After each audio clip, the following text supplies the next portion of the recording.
Welcome to So Very Easy. My name is Laura, and it is March, which means it is time to start our block of the month for 2025 called Checkmate. And this is it right here. And this is going to be a follow along. And what we're going to do is we are going to do rounds instead of blocks. But we do need to start with a block. So this month it is March, and we are going to start with this nice center block.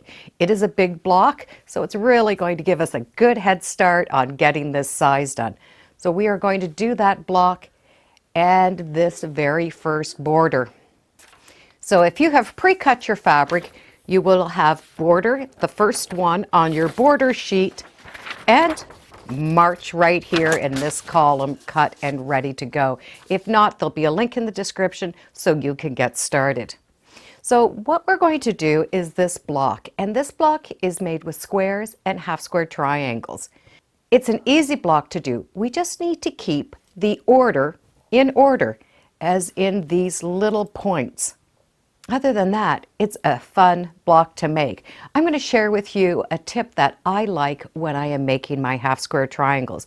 It's a pressing tip, but I find it really helps keeping those half square triangles square without those little corners poking out. So let's get started our March block of the month called Checkmate. So for the center block, we are using these three colors. We have two different size blocks. We have 4-inch blocks and 3.5-inch blocks. The 4-inch blocks, we're going to need 2 of the white, 2 of the black, and 4 of the gray.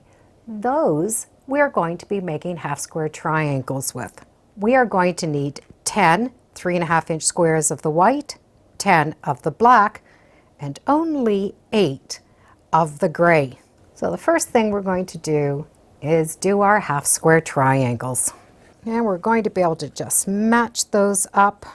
We're going to have the 2 gray, that will match the 2 black, and 2 gray will match the 2 whites. So we're going to draw a line down the center so we can stitch on each side. Now I would recommend stitching at a scant 1/4 inch because we will be trimming these down.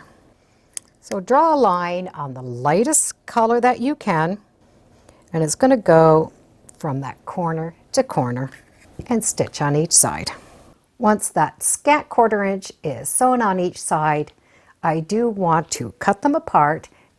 When I press them, the one with the black and the gray, I'm going to have the seams going towards the black. For the white and gray, I'm going to have the seams going towards the gray. But before I just put that down and press it open, I do like to press it flat. Now, I did start with all of my fabric before I cut it. It was well pressed, and I did put a little bit of starch. And that's just a personal preference. But that starch does help it not stretch out of shape, and I just like the way the fabric feels. So I'll start with my triangle with the color that I want facing up to the seam going in the direction. So in this case, the gray, the seam's going to be pressed to the gray, or I would have the black up because it's going to be pressed towards the black. I'm going to heat set that seam. I'm going to take that iron, just hold it on top and give it a good press.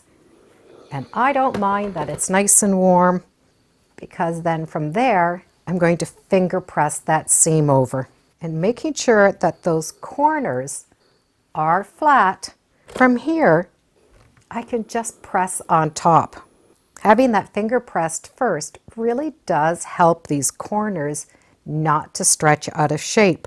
If we just put our fabric down, lift and press, what is happening is the iron is hitting this area first. So it would go over it first. So it's going to stretch this little area, but not press or stretch the sides. So this will make it a little wonky. Even if we take the iron and try to come from the side, we are still hitting this part of the seam first. So this is getting the heat, it's being pushed, and then the sides are following. So this straight line does not end up staying straight. So I really find the most success is to heat press that seam, open that up with my fingers, make sure everything is straight, and then press. So that means that I have no bend in that center. By using a scant 1/4 inch, I'm going to be able to just trim off a little bit. And I want to trim these half square triangles to match the other squares at 3.5 inches. Now, if you have a 3.5 inch ruler, that works out perfect. You're going to put that diagonal line down the center and trim. If not, you really can use any ruler. Rulers do come with a 45-degree angle, and that's exactly what I want to start with. I want that diagonal line to match my diagonal line. So I can place that on top, and I'm going to be able to trim, rotate, and finish trimming to that 3.5 inch square. So there's not a lot of waste, but we do need to do that scant 1/4 inch in order to give it that little bit of a trim. With the other blocks, we're going to make some 4 patches. We need 2 4 patches with a gray-black combination, 2 blocks with a white-gray combination, and 1 with a black-white combination. So we have 2 of the black-gray combo, 2 of the white-gray, and 1 of the black and white. The next stage, I would recommend laying out your block first before we sew those extra pieces on. The black and white square will go right in the center. The white blocks are going to follow suit. So we're going to have the 2 grays on each corner. The black is going to follow suit. So we can really see that direction. From here, we're just going to place the black and white solid squares where they need to be. The black is going to go right here in between those 2 white ones. So it's going to go on either side. Wherever we have those 2 whites, we're going to put the 2 blacks. So we still have that 1 white, and now we have those blacks. So then the whites are going to fill in between the blacks. Now we're going to make some points with these. The gray sides are always pointing out, but they're going to match with these blocks. So you see where I have that black joining, which means the white will join. The white is touching, the black is touching, white touching, black, white, and black. So when I pull these aside, you can really see that arrow shape. You're going to have 2 blacks touching on the one side and the other, and then the 2 whites. But when we look, we do not have them going in the same direction. And that's why if you lay them out, you're going to be able to see that direction. And you won't make a mistake on having the point going in the wrong direction. So we're going to be able to sew these together just like a 4 patch. And we're going to have the 4 arms, and we're going to be able to put those arms right back in place. So we're going to be able to put these together in rows and then sew those rows together. When this is all stitched together, it is an 18.5 inch square. We can really see those black and white diagonal lines. Now the block is not a hard block to do.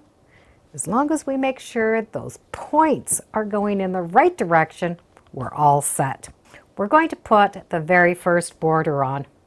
And I did choose that red fun color. So I will be putting on the 2 sides at 18.5 inches.